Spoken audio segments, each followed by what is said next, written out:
I've made a lot of videos about royal vampires ruling the world since they are fully fallen angel and demon possessed. I understand why some people think that it's ridiculous or cannot conceive what I'm saying because media has painted vampirism as myth and fiction. There's so much media, though, about vampires. You have literature, plays, opera, movies, comic books, video games, and why is that? Even cartoons. Finally, another content creator has come to the same conclusion. That vampires are real, that they are the bloodliners, and that they rule the world.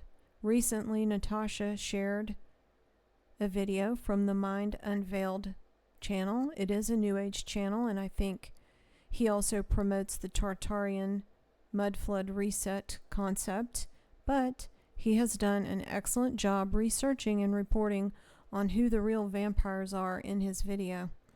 He's the first person, besides Gary Wayne, that I've heard report this in this manner. He covers a lot of the same topics that I do, but he has done it very concisely in his video, whereas mine are spread out over many videos. Since I think this is an important topic, I am sharing his video, and I'm going to play a large portion of it over an hour, even though I do not agree with the New Age, and neither does Natasha, but the cross-section of information between sources from various points of views is likely to be the intersection of truth. As far as I know, this person doesn't follow Gary Wayne, and he's not a Bible believer, but he came to the same conclusions from a completely different perspective. In the case of vampires, we find the cross-section between the biblical account of ritual blood-drinking Nephilim and other occult practices which are forbidden, and a New Age channel who has done historical research, and myself, who's done a lot of research on this topic with prompting by reading Gary Wayne's books. So my conclusion is that same conclusion that this Mind Unveiled channel came to, which is that vampires are the royals who take their genealogy back to Nephilim, worship fallen angels and their offspring, and allow them to be possessed. See here, this is Brad Pitt, an interview with the vampire, and he got a fallen angel behind him. Kind of a lewd one. There are people who have always controlled the narrative, so all the literature and media that they allow to be published as fantasy or mythology makes it seem like vampires are ghosts or supernatural monsters. But it's these royals and the demons who possess them who are the vampires. The Order of the Dragon. This is the coat of arms of Elizabeth Bathory, inspired by symbols of the Order of the Dragon. She is the royal who ritually murdered over 600 girls for their blood. This is also the Order of the Dragon. I'm going to link the Mind Unveiled video about all of this.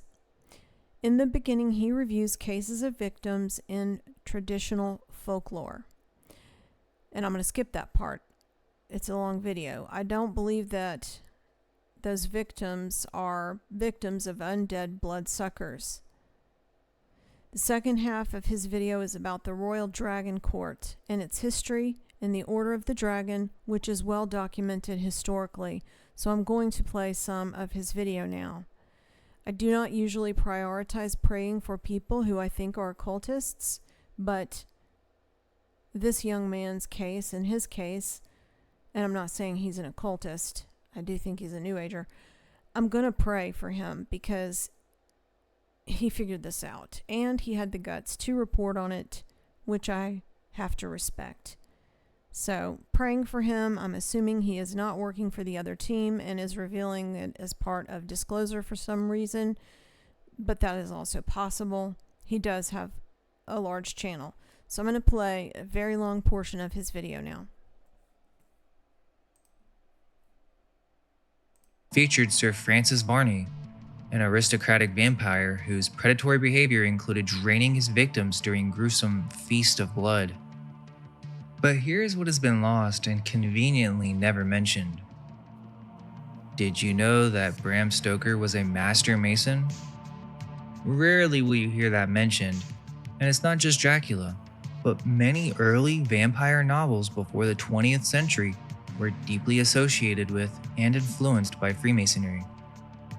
This is not a conspiracy, but a historical fact that hints at something more secretive and occult surrounding the concept of the vampire, even in literary form. Stoker's own Masonic journey began in 1883 when he was initiated into the Buckingham and Chandos Lodge in London, eventually becoming a Master Mason. During this time, he mingled with influential figures including Sir Henry Irving, whose charisma and mystique likely inspired elements of Count Dracula himself. Even John William Polidori, the author of The Vampire, was a Freemason. Initiated in 1818, Polidori not only created the first modern vampire tale in English, but also served as Lord Byron's personal physician. The central character, Lord Ruthven, was based directly on Byron, capturing his charisma and infamous reputation. When The Vampire was first published in 1819, it was initially attributed to Byron himself, reinforcing the connection between the two figures. Byron himself came from a family with strong ties to Freemasonry. His great uncle was strangely called the Wicked Lord and served as Grand Master of the Premier Grand Lodge from 1747 to 1751. The Wicked Lord was infamous for hosting ritualistic gatherings at his Gothic estate, Newstead Abbey, which is very suspicious and implies that there were secretive practices within elite Masonic circles. He also was known for killing his neighbor, William Chaworth, over a simple argument. The case led to a trial in the House of Lords in 1765, but he avoided imprisonment by paying a fine, walking free despite the scandal. Both Byron and Polidori were influenced by this blend of aristocratic privilege, occult associations, and shadowy rituals which undoubtedly shaped the creation of Lord Ruthven as a dark, aristocratic vampire figure. While there is no clear evidence that the author of Carmilla, Le Fanu, was a Freemason, his earlier novel, The House by the Churchyard, 1863, contains an intriguing reference to Masonic themes. Quote, "The sourest dog I ever broke bread with, and Mason, if you please, by Jove, a Prince Pelican. He supped at the Grand Lodge after labor one night. You're not a Mason? I see. Tipped you the sign." End quote.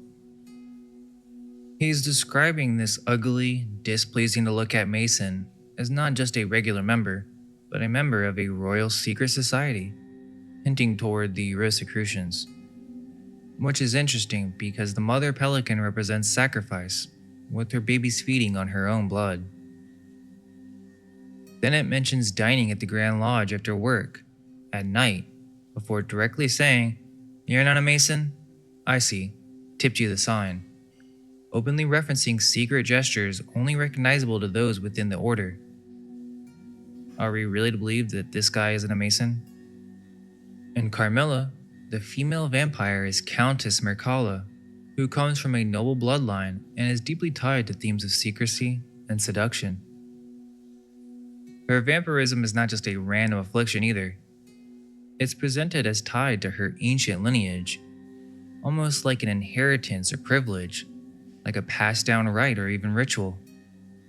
Another interesting detail in this novel is that the vampire appears youthful, yet has experienced centuries, implying that her vampirism, or this occult knowledge, is what keeps her young. This novel is basically a lesbian vampire story.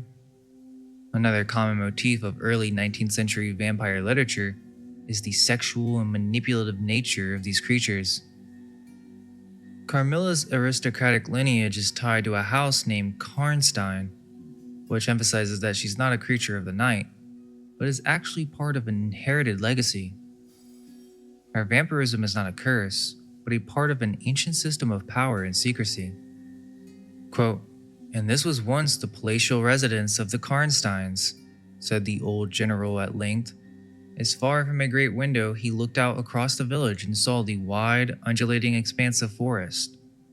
It was a bad family, and here its blood-stained annals were written, he continued. It is hard that they should, after death, continue to plague the human race with their atrocious lust. End quote. The author's name even translates to the Faun, a symbol often associated with Freemasonry and the concept of sexual predators, as Pan, the god of lust and physical satisfaction, is one of its primary archetypes. The name Karnstein has evolved in vampire lore, notably inspiring the Karnstein trilogy of films. In La Fille de Dracula, the name appears as Karlstein, which could be connected to the Karlstein Castle near Prague. Founded in 1348 by Charles IV, this Gothic castle was designed to safeguard imperial regalia and holy relics. It's noteworthy that Carinthia, German Karnten, is a region southwest of Styria, aligning with the setting of Le Fanu's novel. Le Fanu may have drawn inspiration from the area, possibly influencing his choice of the name Karnstein, and some suggest that it was based on an actual family name that is now lost. In the movie Lust for a Vampire, one of the films in the Karnstein trilogy, there is an interesting scene where the history of the Karnstein family is discussed. While it may be fictional, it does offer a glimpse into their lore. A teacher explains how much of Karnstein's history has been lost, noting that the first recorded mention of the family appears in the now lost Styrian Chronicles of 1187, which is described as the equivalent of England's Doomsday Book. This detail is based on an actual English manuscript, making it an interesting connection worth bringing up. Additionally, the coat of arms associated with the Styria region features what is described as a white panther. However, it is actually breathing fire, and this same design can also be found on shields that include a griffin or a dragon. Now let's discuss Varney the Vampire. While the author Reimer is not clearly a Freemason, although it has been suggested that he was actually a Mason, the publisher of Varney and other popular stories like Sweeney Todd, Edward Lloyd, was indeed a Freemason. Edward Lloyd had a policy where authors were not allowed to put their name on their published work, so in the original cover you only see his name. This is most likely where the idea for fangs on a vampire came from, but yet again, we have a wealthy aristocrat as a vampire. According to Varney, he was cursed with vampirism after he betrayed a royalist to Oliver Cromwell, and subsequently killed his own son accidentally in a fit of anger. Oliver Cromwell is a real historical figure, and interestingly enough, was accused in the 18th century of founding Freemasonry. This theory was put forward by Abbé Loredan, an 18th century French Catholic writer, who claimed in 1745 that Cromwell founded and initiated his closest friends into Freemasonry. Whether this claim is true or not remains debated by Masons to this day. However, this indisputably connects Freemasons to vampires once again, as this is the very act that led to Varney becoming a vampire. This is only the beginning of the elite and secret society connections to the literary vampire. As we have noted, every single early vampire novel was either influenced by or directly written by Freemasons, a historical fact that is conveniently glossed over. With this in mind, we can delve further into the real historical connections behind Dracula and then examine how this all ties together. Okay, let's discuss Vlad the Impaler, commonly acknowledged as the real Dracula. No, I'm not gonna approach this as other videos or documentaries have, as I feel they're missing the alternative history aspect to all of this. But to begin, let's briefly connect Vlad to Dracula and discuss the meaning of Dracula itself. The name Dracula derives from the Romanian Draculia, meaning son of Dracul. Vlad's father, Vlad II, was a member of the Order of the Dragon, a chivalric order established to protect Christianity. which earned him the title Dracul, or the Dragon. Thus, Vlad III inherited the name, linking him directly to the sinister connotations that would later inspire Stoker's vampire. But is that the only connection linking them? This is what we're told about Vlad III in mainstream history. Vlad III, known as Vlad the Impaler, was born in 1431 in Transylvania. He ruled Wallachia 3 separate times between 1448 and 1476. Vlad earned his infamous title due to his preferred method of execution, impaling enemies on stakes, a gruesome display meant to instill fear in his foes and cement his authority. He is celebrated as a hero in Romania for his defense against the Ottoman Empire, but equally reviled elsewhere for his brutal tactics. Interestingly, there is a locality named Tartaria in Romania, where there are the Tartaria tablets, clay tablets with signs on them that were discovered to be around 5,000 years old, older than the cuneiform writing in Mesopotamia. According to PhD and expert on Hungarian history, Tibor Barat, in his Prehistory of the Hungarian Peoples, states that the runic signs on the Tartalaca disc correspond to the Scythian Hun Hungarian runic script. If you're new to Tartaria, I suggest checking out the Tartaria playlist. But as we've discussed in other videos, the Tartarians are the Scythians.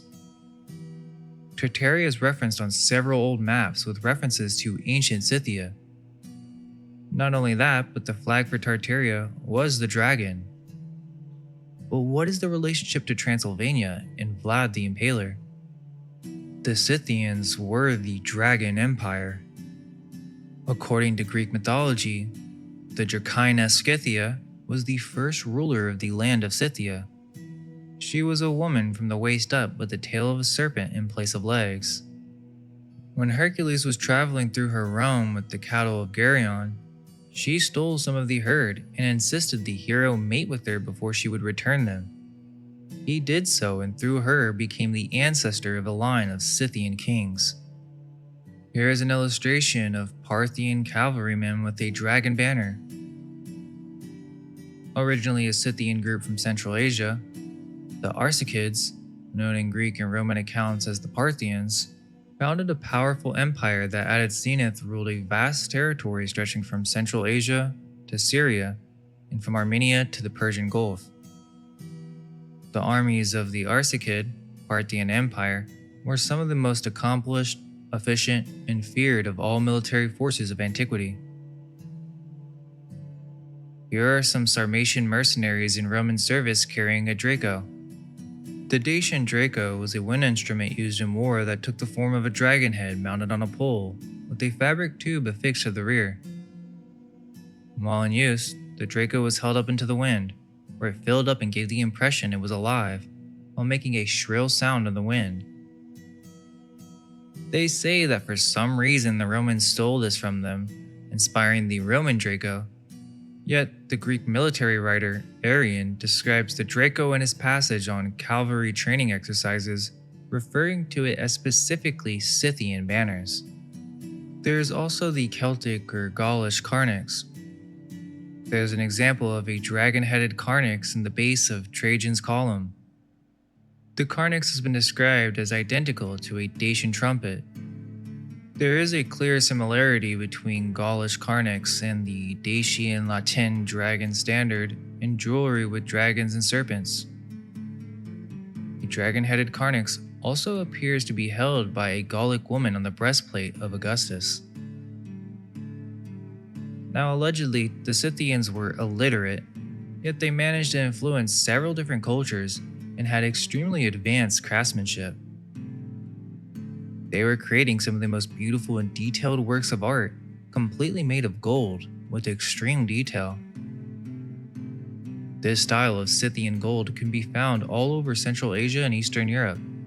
Many of these works are over 2,000 years old and depict dragons. The Scythians were the Celts, or better explained as the Druids, the megalithic race of Ireland, the elven dragon race. The Druids held the symbols of the serpent and the dragon in the highest esteem and considered them insignias of royalty.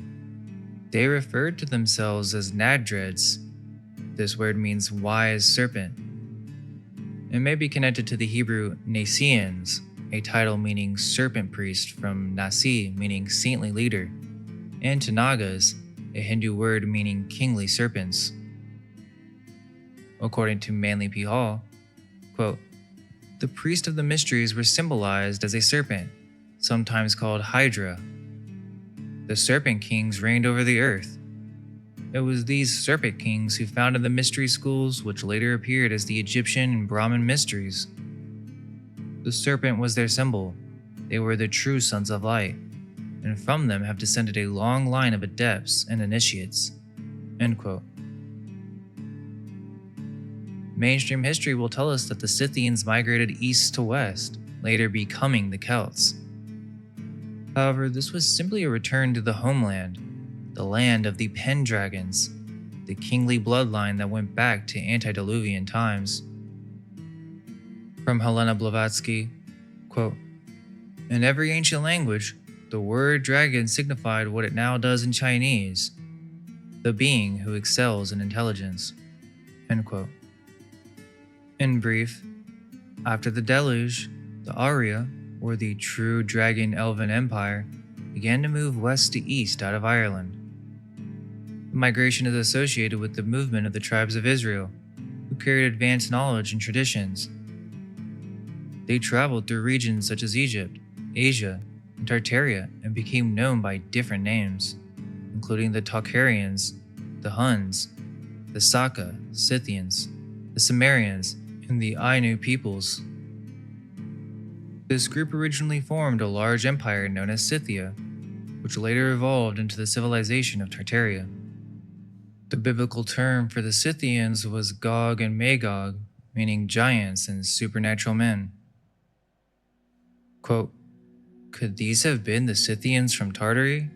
The descendants of the wise men who gave their religion in the arrow-headed letters to Assyrian Semitic conquerors, who had come down as Turanian roamers to the plains of Babylon, and whose Chaldean faith spread even to Egypt and Europe?" From James Bonwick, Irish Druids and Old Irish Religions, 1894. Quote, "The different races of Scythians, which have successfully appeared on the border provinces of Persia and India, are the following: Sakas or Sakai, the Sioux or Sai of the Chinese, Kushans or Tokhari, the great Yu Chi of the Chinese, Kiraratai or later Kushans, the little Yu Chi of the Chinese, Ephthalites or White Huns, the Yethalito of the Chinese." From Cunningham, 1888. The Hungarians traced their lineage to the White Huns, a branch of the Scythians, whose migrations across Eurasia left indelible marks on various cultures. A small faction of Scythians, driven by events lost to time, ventured into Egypt and intermarried to become known as the Hyksos, establishing themselves as rulers of Egypt. From the Hyksos, there came corruption and arose the Atenist faction, which reorganized their power into a monotheistic cult centered on Aten, the solar deity. This cult later dispersed, influencing global events and traditions, including the invasion of Ireland by the Milesians. This invasion marked a critical turning point in the beginning of the annihilation of the earlier dragon elven race, a mystical and advanced people whose tradition and knowledge were targeted for destruction. The Atenists preserved fragments of the original dragon court, though in a corrupted form, embedding these elements into secret orders that eventually influenced Freemasonry. The Merovingians, believed to descend from the dragon lineage, maintained this bloodline and were known for their distinct red hair, a trait symbolizing their Scythian heritage. Their lineage was intimately tied to the esoteric lore of the Holy Grail, representing the preservation of mystical and genealogical power through blood. Central to this agenda was the veneration of bloodlines, with intermarriage among elite families, ensuring not only the preservation of political and royal privileges, but also the retention of esoteric powers tied to specific genetic inheritances. The Atenists formed the foundational framework for Christianity, which acted as a vehicle for their consolidation of spiritual and political dominance. Their influence was instrumental in the reset that involved the Crusades and the systematic dismantling of paganism, a term often used to obscure the remnants of the earlier Dragon Empire and its esoteric traditions. This effort culminated in the establishment of the Holy Roman Empire, which served as a centralized power structure under their control. Central to this empire was the double-headed eagle, symbolizing the phoenix, an emblem of the reset phase, representing renewal and domination following the destruction of the previous Dragon Empire. This is the story encapsulated in the myth of Quetzalcoatl. The Aztecs believed in a white, bearded god named Quetzalcoatl, who had departed into the east with the promise of one day returning. When Hernan Cortés and his crew of Spaniards came ashore, Montezuma proclaimed Cortés to be Quetzalcoatl himself, leading to the empire being handed over without resistance. This moment represents the hijack and erasure process, the legacy of the previous dragon race departing, only to return in a new, corrupted and controlled form under the guise of a divine dynasty. But let's come back to Vlad the Impaler. Then what was the Order of the Dragon? We're told it was just a chivalric order, but what does that even mean? They essentially were like a more Eastern Knights Templar. This was an early secret society with Grand Masters of the Order. But were they a part of this Dragon Empire, or what were they? It was not called just Order of the Dragon, but it was actually Order of the Defeated Dragon. Quote, "The Order of the Defeated Dragon, Society of the Dragonist, was a monarchical, chivalric order for selected nobility, founded on the 12th of December in the year of our Lord, 1408, by Sigismund, King of Hungary, and later Holy Roman Emperor from 1433 to 1437. It was fashioned after the military orders of the Crusades, requiring its initiates to defend the cross and fight the enemies of Christianity, in particular, the Ottoman Turks." End quote. The society was not an order of dragons, but they were the dragon slayers. Quote, "The Edict of 1408 describes two insignia to be worn by members of the order. We, and the faithful barons and magnates of our kingdom, shall bear and have, and do choose and agree to wear and bear, in the manner of society, the sign or effigy of the dragon, incurved into the form of a circle, its tail winding around its neck, divided through the middle of its back along its length from the top of its head right to the tip of its tail, with blood forming a red cross flowing out into the interior of the cleft by a white crack, untouched by blood, just as and in the same way that those who fight under the banner of the glorious martyr Saint George are accustomed to bear a red cross on a white field." End quote. So they were ordered to wear an insignia that depicted a dragon in the shape of a circle being choked by its own tail, and on its back it is bleeding a red cross? Why the symbolism? What does it all mean? It would seem that this Order of the Dragon is actually a hijack process in which the previous Dragon Empire was taken over, destroyed, and recycled. Vlad is really only seen as a hero locally. Everywhere else in Europe, he is described as being brutal with his enemies, in which they would be staked. But who were these enemies, and were they really Turks? This gets into Jesus speaking Arabic, and how the previous civilization or empire was a combination of Christian and Islamic motifs. A subject far too extensive to discuss in full detail right now, but the entire story of Vlad fighting off the Turks could be a cover-up for the peoples that were there before. Vlad is descended from the house of Basarab. If we look at the coat of arms for the house, we can see that it's depicted as a black crow or raven, biting or eating a cross with a star and crescent off to the side, as if it were stealing the cross. After watching the video on Jesus Spoke Arabic, you'll see how the star and crescent was featured on many early Christian artworks, and there seemed to have been a merging of both, belonging to a previous civilization that was erased from history. The House of Draculesht also features the star and crescent. Why would they use this symbol if they were actively fighting the Ottomans, who were known to use this for Islam? They say that Vlad II initially allied with the Ottomans as a vassal to maintain power, and then Vlad III rebelled against the Ottomans and refused tribute. It makes more sense that this House of Dracula and the Order of the Defeated Dragon are actually the hijackers and used dark magic in order to accomplish this. This theme is replicated in the story of Saint George, another dragon slayer. In this depiction, Saint George is defending Christianity by defeating a dragon that had been requiring the sacrifice of humans until the saints saved a princess from being eaten. On the medieval depictions of this event, we see that Saint George, or the Red Cross Knight, has a white shield and red cross. The mainstream account will have you believe that it simply symbolizes good over evil. But why a dragon? Again, this story seems layered with multiple meanings.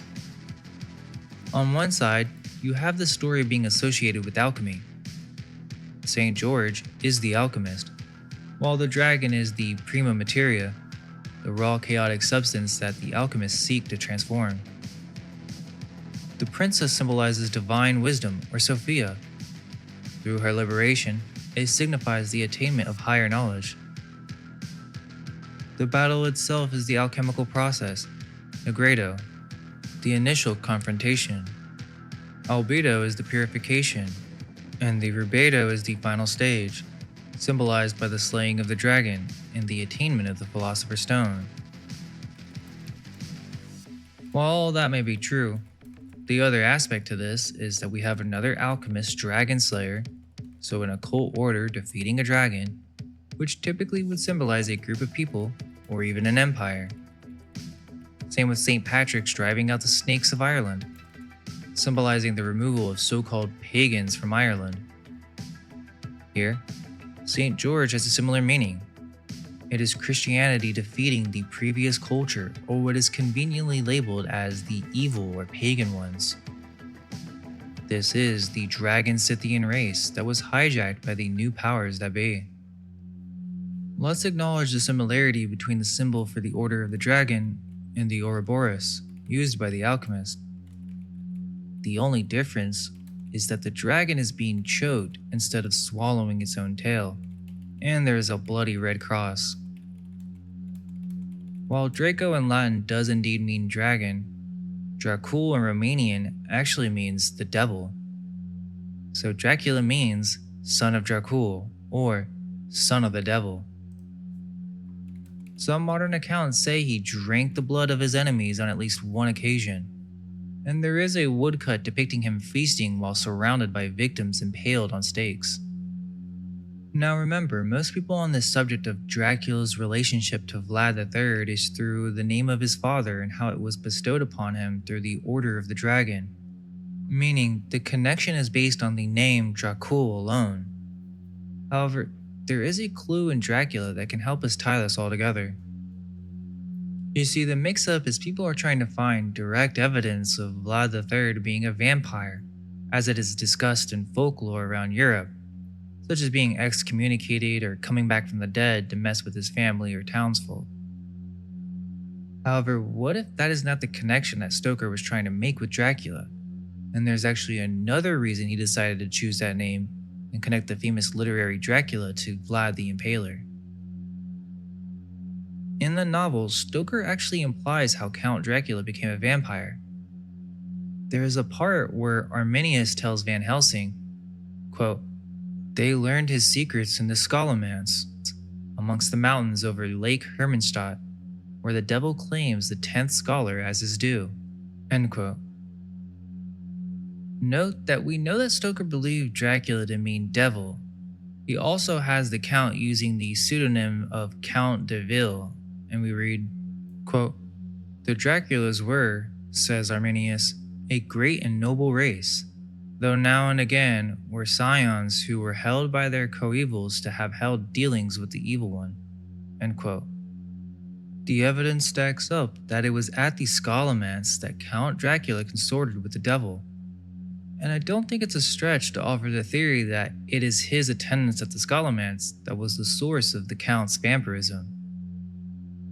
But what is the Scholomance? First, we have to talk about Emily Gerald.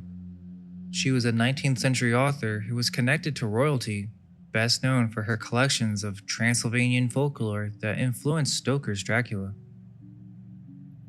In her book on Transylvanian superstitions, there is a section discussing the legend of the Scholomance. Quote, "I may as well here mention the Scholomance, or school supposed to exist somewhere in the heart of the mountains, and where all the secrets of nature, the language of animals, and all imaginable magic spells and charms are taught by the devil in person.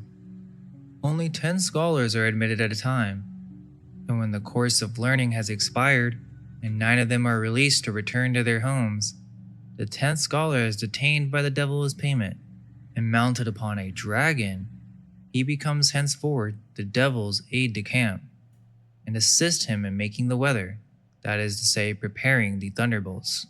End quote. Notice the reference to dragon, and the thunderbolts part could be symbolic, a way of saying these were the new rulers of the land, the Zeus or Thors who would control from above. This reference directly connects the Scholomance to the Order of the Dragon, which was known for being a group of alchemists and practitioners of black magic. That would mean that Dracula is not connected to Vlad the Impaler just through name, but actually because this is the secret history of a lineage of evil royal alchemists, the real vampires. Now that we have this secret clue, we can further connect how this very well is the real connection between Dracula and Vlad, and what Dracula actually represents. The founder of the Order of the Dragon was founded by Sigismund of Luxembourg, Holy Roman Emperor from 1433 until his death in 1437. While it's not exactly clear whether he was interested in alchemy or the occult, his wife, who was also a co-founder of the order, was deeply associated with alchemy and black magic. Barbara von Cilly, also known as the Black Queen or the Vampire Queen, was the co-founder of the Order of the Dragon. In the 15th century, she became the Queen of Hungary and later the Empress of the Holy Roman Empire due to her marriage to Sigismund of Luxembourg. She was born around 1390 and was the daughter of the noble family of Cilly in present-day Slovenia. Barbara inherited a unique genetic marker, haplogroup T, which suggests likely secret Jewish ancestry. Barbara had a reputation as an astrologer and alchemist. Stanislav Yushnich described Barbara as the richest female alchemist of all time, and how she used very expensive but easily breakable tools for her experiments, such that today there is no remaining evidence. In a manuscript that is now lost around 1440, the Bohemian alchemist Johann von Laz is said to have reported on their alchemical experiments in the castle above Samobor, where she kept a laboratory in the basement. In Croatian folklore, Barbara is often identified with the figure of the Black Queen. The Black Queen is described as a lady with long black hair who dressed herself in black. There are dark legends about Black Queen Barbara that are still widely known today, including the Queen had many lovers. When she did not like them anymore, she would throw them over the wall of her castle. She was a bird whisperer who kept a pet black raven that would attack people on her command. She asked the devil to protect Medvedgrad against invading Turks, offering her own life to him. Later, she tried to trick the devil, but failed. She has even been portrayed as a lesbian vampire, a beautiful, one of the traits of older chronicles and historians agreed about her, but nefarious creature. This connects back to Carmilla and shows that these were not just made up literary devices, but secret references by Masons. The vampiristic stories originated at least partly from Piccolomini's account. Aeneas Silvio Piccolomini, later to be elected Pope Pius II, chronicled Barbara in his Historia Bohemica, written in 1458, where he accused her of associating with heretics and denying the afterlife, and claimed that after the death of Albert II, Barbara and her daughter Elizabeth used to profane the Holy Communion by drinking real human blood during the liturgy. This would, even by modern medical standards, qualify Barbara as a living vampire. Barbara was also accused of maintaining a female harem and staging huge sexual orgies with young girls. Okay, so what we have is that the co-founder of the Order of the Dragon was accused in 1458 of denying the afterlife and drinking human blood in ritual fashion. This undeniably connects the Order of the Dragon to vampirism, not the vampires of folklore, but the secret society esoteric vampires that are hidden from the light.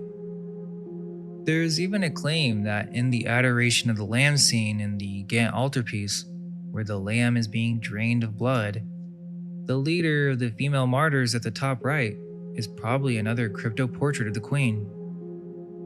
Now, this is a deep rabbit hole. This is really only the beginning. We're about to see what the Order of the Dragon was really about.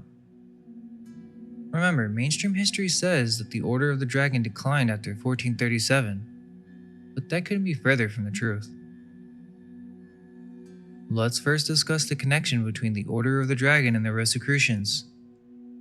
According to Francis Yates in the Rosicrucian Enlightenment, the Rosicrucian movement was the result of the visit of the English sorcerer John Dee to Prague in Bohemia under Ferdinand I's grandson, Emperor Rudolf II, Grand Master of the Order of the Golden Fleece and a Knight of the Order of the Garter. The occult underground had remained invisible until they announced themselves to the world as the Order of the Rosy Cross, also known as the Rosicrucians. The name recalls the Templar Knights, as well as the Holy Vem Tribunal, to which belonged Emperor Sigismund, and whose symbol was a red cross on a white background. The words Vem or Fem, according to Gottfried Leibniz, the famous scientist and Rosicrucian, were derived from fama, as the law founded on common fame. In contemporary documents, the members of the Vem were frequently referred to under the name of Rose Croix. End quote. So what this means is that the Rosicrucian movement can be directly tied to the Holy Roman Emperor Rudolf II.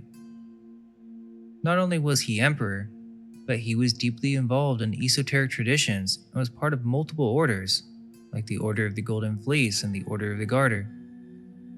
Notably, Rudolf was a direct descendant of Emperor Sigismund, the founder of the Order of the Dragon, which also uses symbolic imagery of the Red Cross, similar to the Rosicrucian emblem. Both Rudolf II and Sigismund belonged to the House of Luxembourg-Habsburg. Emperor Rudolf II was well known for his obsession with alchemy and the occult, and he even employed numerous alchemists and occultists at his court in Prague, including figures like John Dee and Edward Kelly. His entire life mission was to find the Philosopher's Stone, giving him immortality and eternal youth. Sigismund was also a member of the Vemkirche, also known as the Holy Vem, which was a powerful secret tribunal that operated in medieval Germany, particularly Westphalia, from the 13th to 16th centuries. Its origins allegedly trace back to Charlemagne's conquest of Saxony in 772 AD, where it began as a covert organization to suppress paganism. Members were known as the Knowers or the Rose Croix. They used secret signs, passwords, and multiple initiation stages. Required absolute secrecy from members, even from family. It included powerful figures from church and state.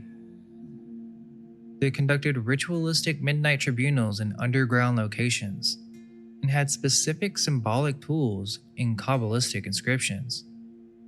But I found this to be extremely strange. This order had secret soldiers of light, masked men who would nail a summons to the gates of a castle. A noble who would choose to obey the summons would arrive late at night at a designated place. Masked men would emerge and place a hood on his head. At midnight, the hood would be removed, and the accused would find himself in a vast underground vault. Facing the tribunal, masked and dressed in black, there is a tradition that one of the methods of execution was telling the victim to go and kiss the statue of the Virgin, a type of Iron Maiden. On approaching it, its doors would open and the victim was drawn in and closed around him by a secret mechanism before falling through a trap door and being cut to pieces. Historical records suggest connections between the Vem and other secret societies, like the Templars and Assassins. So they were fighting against pagans and yet they were doing rituals underground and were well versed in Kabbalah? As mentioned, there are notable similarities between the Order of the Dragon and the Knights Templar, particularly their shared emblem of the Red Cross. Beyond their martial endeavors, the Templars were deeply engaged in alchemical studies. The idea of protecting Christianity is just a front. These orders were all part of the reset and actively participating in occult practices. Emperor Sigismund's connection to the occult don't stop there. Another fascinating link is Sigismund appears in a grimoire titled The Book of Abramelin, a book that was cherished by the Golden Dawn. The earliest existing manuscripts date from 1608 and are written in German. There is an alchemical book by Nicholas Flamel published in London in 1624 as Exposition of Hieroglyphical Figures that claims Flamel bought the grimoire in 1357. The book tells the story of an Egyptian mage named Abramelin, who taught a system of magical and Kabbalistic secrets to Abraham of Worms, a Jew in Worms, Germany, presumed to have lived from approximately 1362 to 1458. After concluding his studies with Abramelin, Abraham recounts that he traveled to Hungary and employed his skills to give the Emperor Sigismund a, quote, familiar spirit of the second hierarchy, even as he commanded me, and he availed himself of its services with prudence, end quote. What that means is this Abraham of Worms gave Emperor Sigismund, the leader of the Order of the Dragon, a familiar spirit, an entity that would do different services for the Emperor that would be for divining, so kind of like an old AI, but it could see what was going to happen in the future and watch guard on the property to alert if needed. Abraham of Worms also confesses to having used magical means to bring about Sigismund's marriage with his second wife, Barbara of Scilly, the Black Queen, with whom he co-founded the Order of the Dragon in 1408. So now we know that their marriage was established through magic and occult means, but not just that. This Abraham of Worms was an alchemist who was controlling the royal bloodlines and influencing who would inherit the throne. But one weird thing that I noticed while I was looking through this book is there's this insane reference inside of it that's pretty mind-blowing. Apparently, Abraham of Worms summoned 2,000 artificial cavalry to support Frederick I in his war against the Hussites. And in the footnote, it even says he may have slipped up, and it was actually 20,000 strange and foreign warriors who came unexpectedly to range themselves under the standard of Frederick. Okay, so are we talking about cyborgs or some type of lost AI tech like the Brazen Head using occult magic? It could be that or some type of army of the undead. Now let's discuss the Bathory family and how it's connected to the Order of the Dragon and descends from Emperor Sigismund. Sigismund's daughter was Elizabeth of Luxembourg, who has a line of succession leading to Stephen Bathory, marrying into the lineage. Many Hungarian noble families, such as Bathory, retained the emblem of the Order of the Dragon on their coat of arms, and there is even a legend which places the origin of Bathory to the year 900. It tells of a god-fearing warrior called Vitus, who set out to fight a dragon, which dwelt in the swamps next to the castle of Etched. Vitus killed it with 3 thrusts of his lance and received the castle as a reward. The grateful people honored him with the names Bathory, meaning good hero, and Animus Magnimus.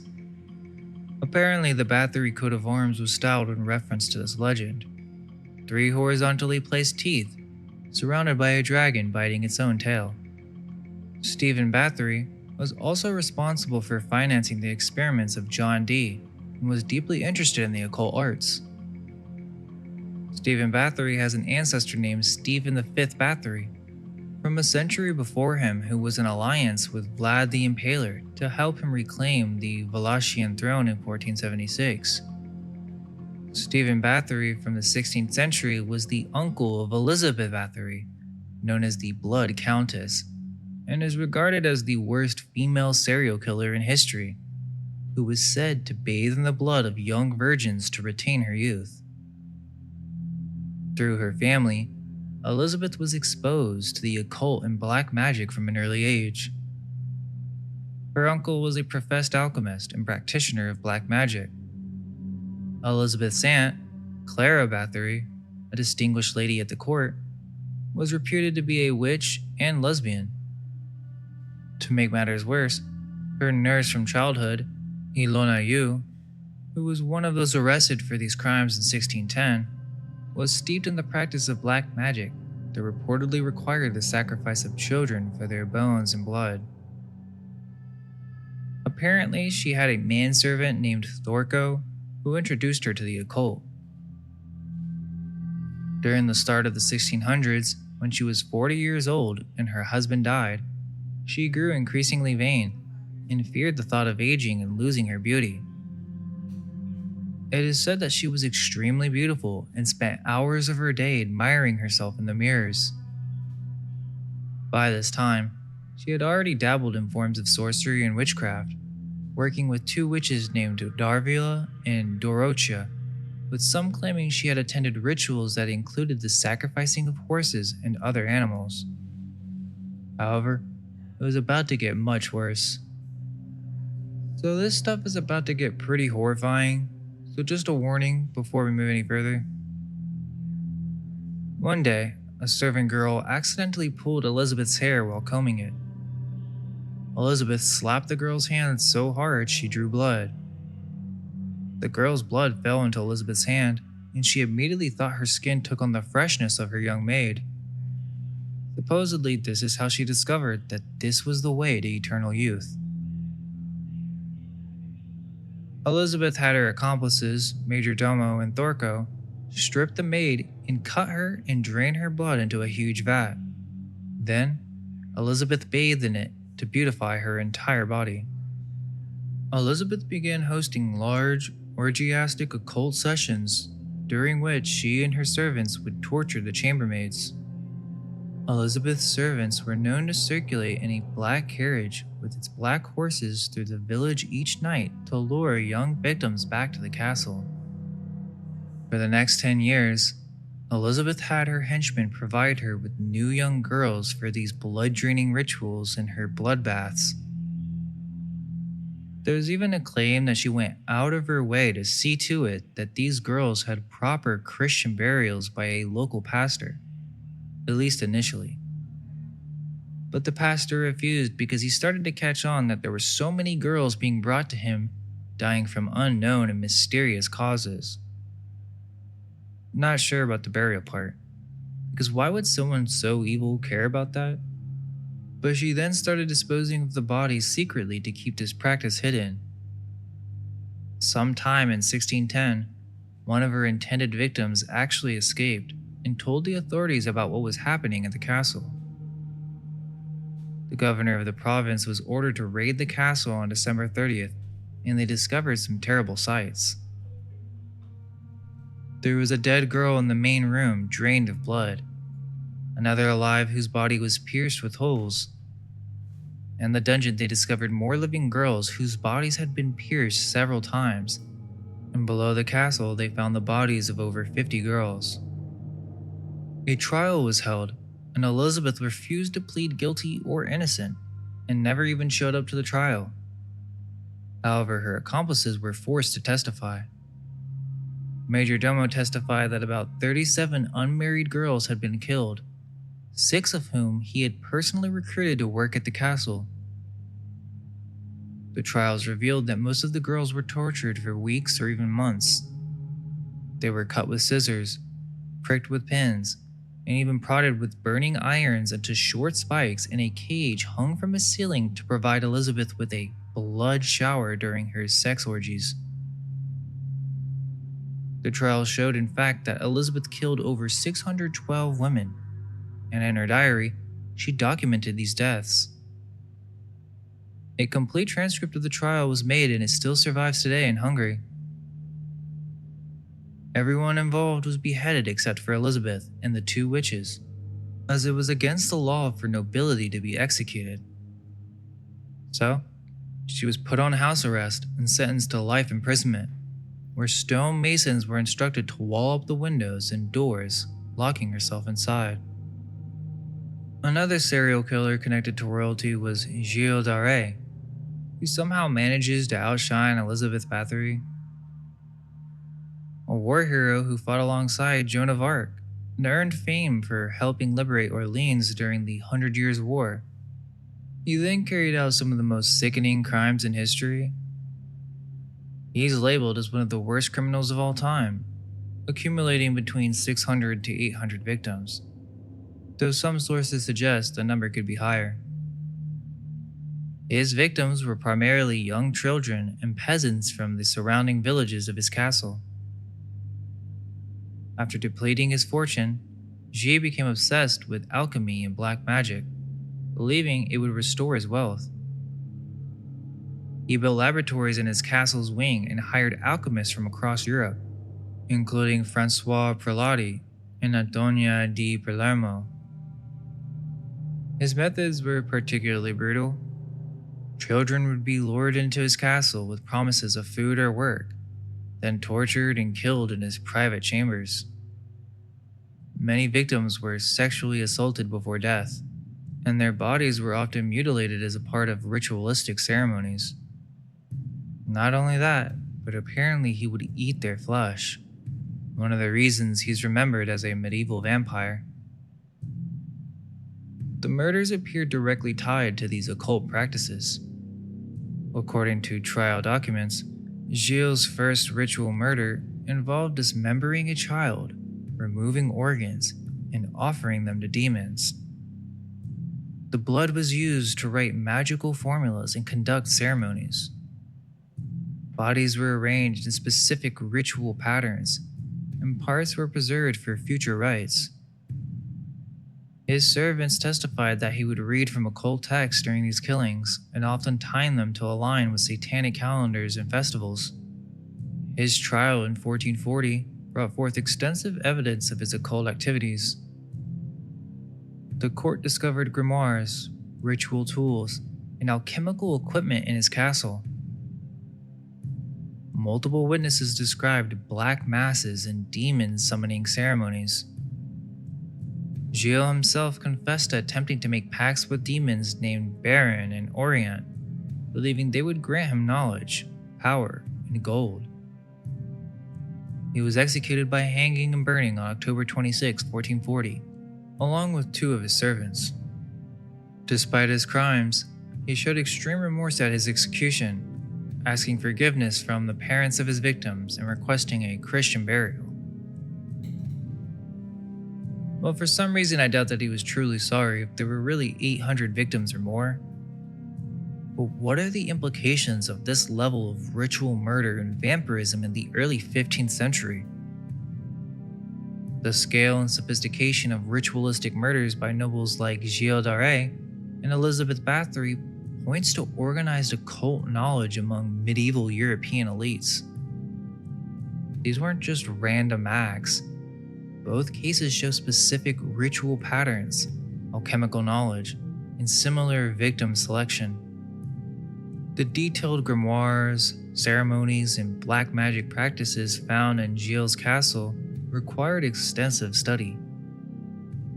Considering the limited access to written materials in the 15th century and the church's strict control of information, these nobles likely gained their occult knowledge through secret, aristocratic networks. The fact that both hired multiple experts in black magic and alchemy suggests an underground network of practitioners.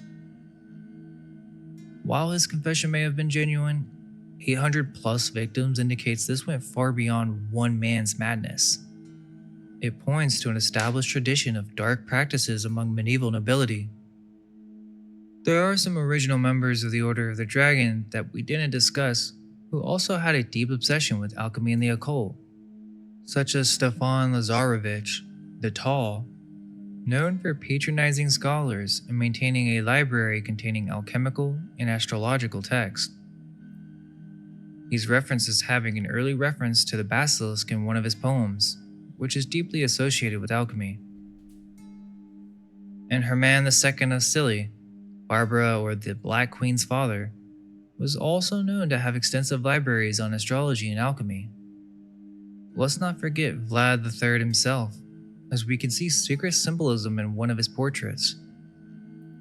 There is one portrait in particular that has gained a lot of interest, which depicts astrological symbolism on his crown or cloth headband, indicating that he was well versed in the occult and mystical arts. There is an article that discusses how the diadem itself contains precise astronomical symbolism related to Venus-Earth conjunctions. The topaz gem in a square setting represents the 730-day conjunctions, while the 5 large pearls symbolize the pentagram pattern created by Venus's 584-day orbital cycle. The 8-pointed golden star mirrors an ancient Sumerian symbol for Venus, completing the crown's astronomical significance. This symbolism links Vlad to ancient esoteric traditions, implying his association with a school or order where this knowledge was venerated. It becomes clear that the Order of the Dragon was far more than a mission to protect Christianity. It served as a vehicle for safeguarding arcane secrets accessible only to an elite few, some of which abused this power.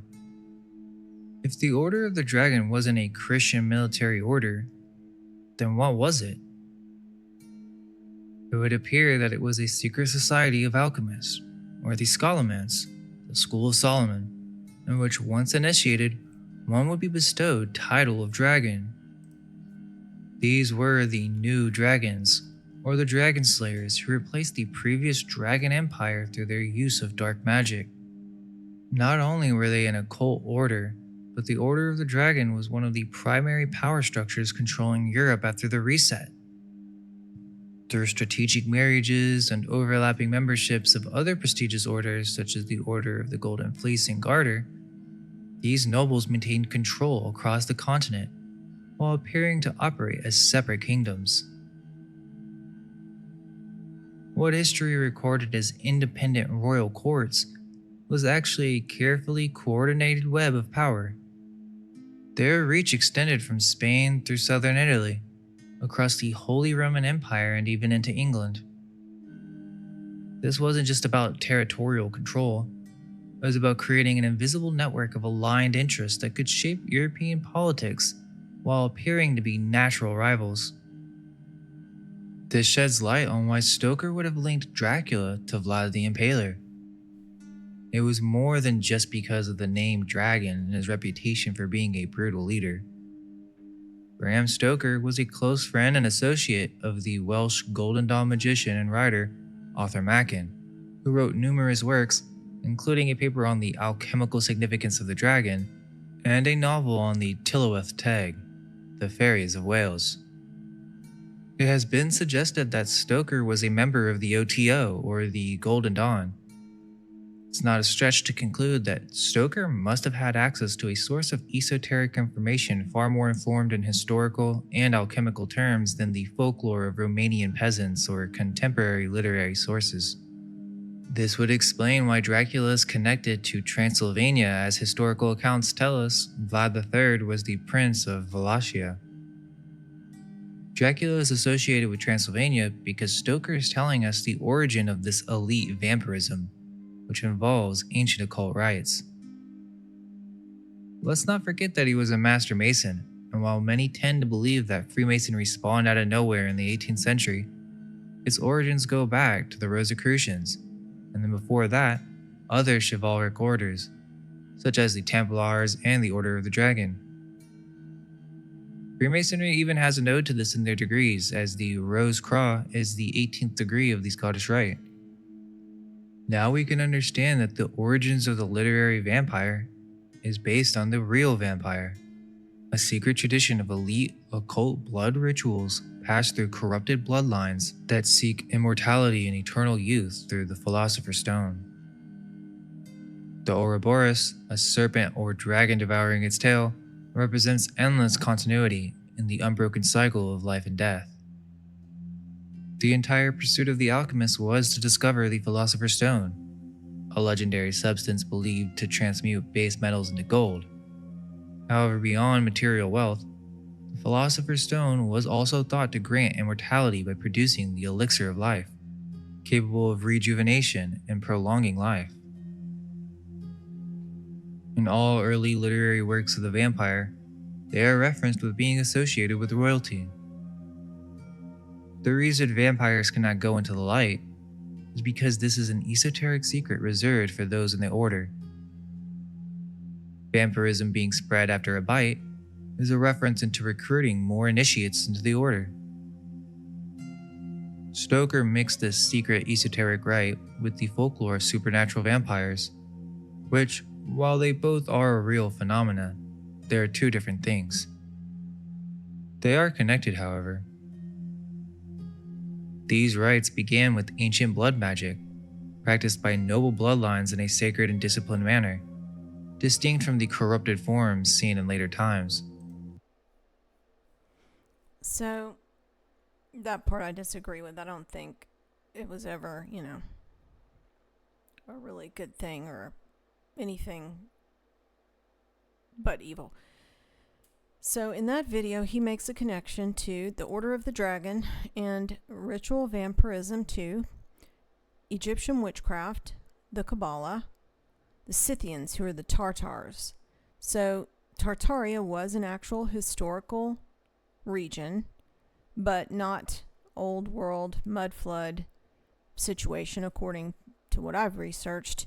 It was a region dominated by Scythian tribes, and remember that royal heraldry is based on Scythian animal predation, and that the Scythians are listed in the realm of the Ringlord's book. So Mind Unveiled is saying that he believes the vampirism originated with the rituals of the Scythians, but he's not a Bible believer, so he may not be aware that this practice actually originated with pre-flood Nephilim and carried forward to their descendants and those who worship them. He connected it also to the school of Shalamance or Solomon and the Solomonari, who I've talked about before. The Celts or the Gaels, aka the Druids, talked about before. The Pendragons, the Dacians, who I've talked about before. And that's a connection to werewolves there. The Tuatha De Danann and Elven fairies and the Merovingians. So that's the House of Bourbon and the House of Anjou, Plantagenet, Orleans. He connected to Charlemagne, the Knights Templar, the Freemasons, the Roman emperors and the Holy Roman Empire, the Order of the Golden Fleece, the Order of the Garter, the Rosicrucians, and the Golden Dawn. He also touched on some of the St. George and the Dragon nonsense with Christianity or following Jesus, which it is not, and confusing some Catholic doctrine with following Jesus, which it is not. I've been creating a list of royal bloodliners depicted as vampires in movies, which backs up some of what Mind Unveiled presents in his video, and this is that playlist. Mind Unveiled also touched on Emily Gerard, the Scottish author whose collections of Transylvanian folklore had a major influence on Bram Stoker's Dracula. And I wasn't aware of that before, so I'll talk about some of those details.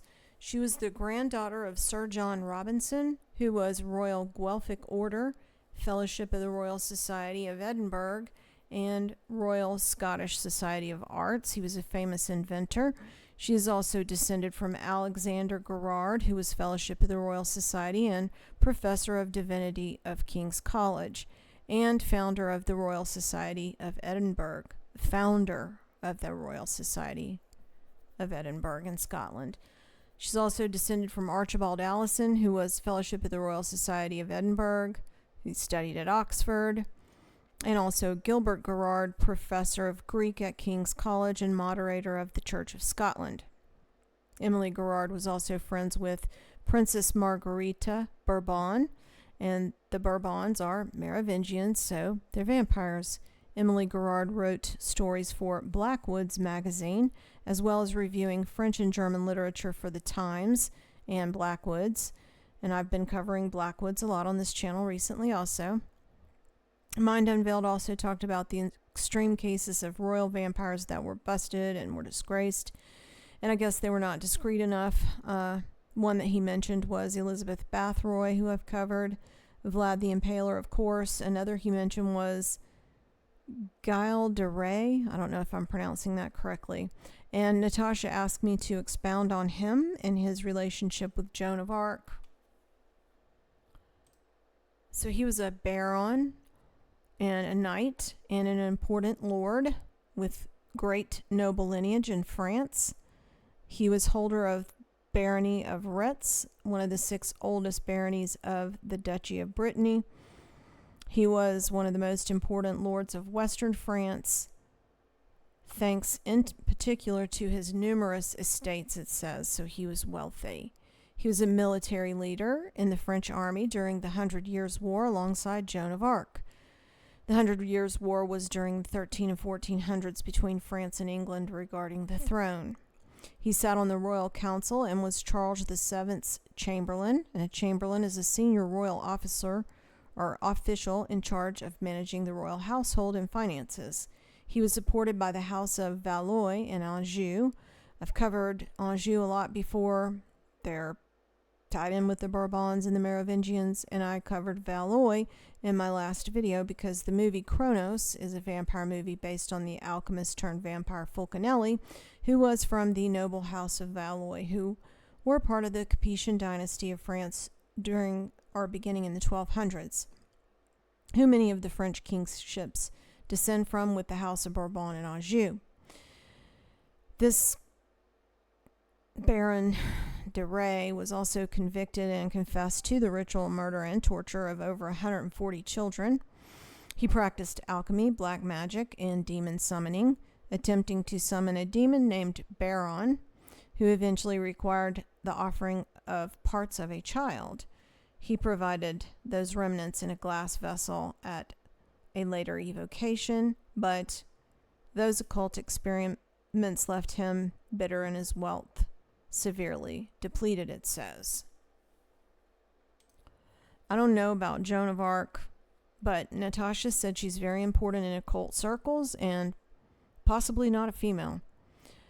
She's a patron saint of France, honored as a defender of the French nation for her role in the siege of Orleans and her insistence on the coronation of Charles VII of France during the 100 Years' War.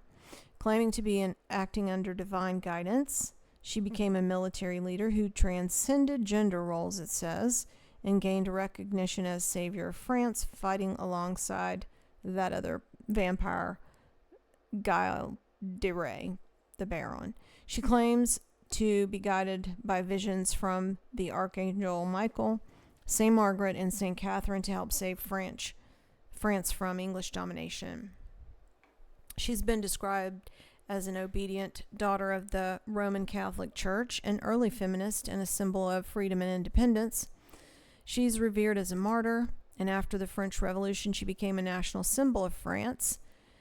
She was canonized in 1920 by Pope Benedict XV, and 2 years later she was declared as one of the patron saints of France. She's portrayed in numerous cultural works, including literature, music, painting, sculptures, and theater. I assume she may be the basis for the female knight character Brienne in Game of Thrones.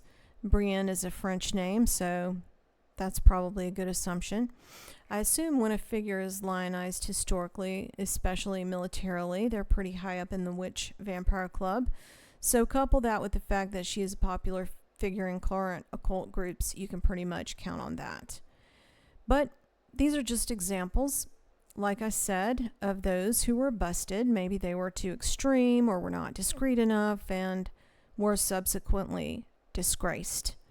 And we know that the same thing is still going on today, especially with children. In some cases, the children are bred specifically for this purpose, sadly, and these are the people doing it. Also, there's this book written by Justine Musk, Elon's ex-wife, and she dedicated it to him. It's supposed to be fiction that she wrote while they were married. I'm going to play part of a video that I did about that earlier. Yesterday, I posted a link on my community tab for the book Blood Angel, authored by Justine Musk, Elon's first wife. It was published in 2005. It's dedicated to Elon. I'll show you that. See here it says for Elon.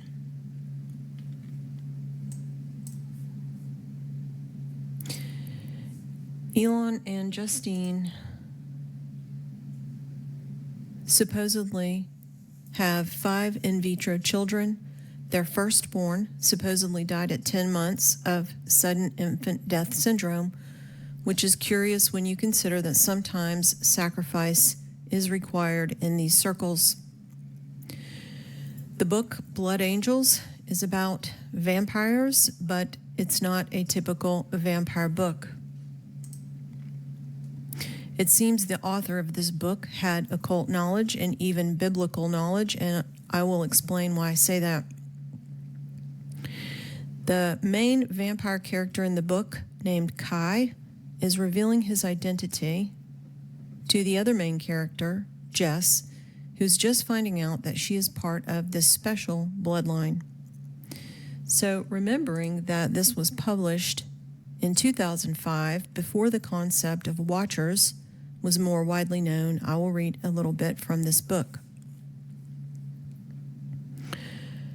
Kai says to Jess, "We've been mistaken for vampires in the past." Then Kai goes on to explain to her what Gary Wayne says that the royals actually believe, which is that they are descended from the Watchers. Kai says, "Some of my people believe that we are direct descendants of the Watchers, those angels who came down to mate with human women." Jess gulped. "Angels," she said. Kai says, "Those women gave birth to a race of giants. I don't know if you ever heard this story. The giants ate everything, the animals, their parents, and each other." Jess says, "I thought this was just a myth."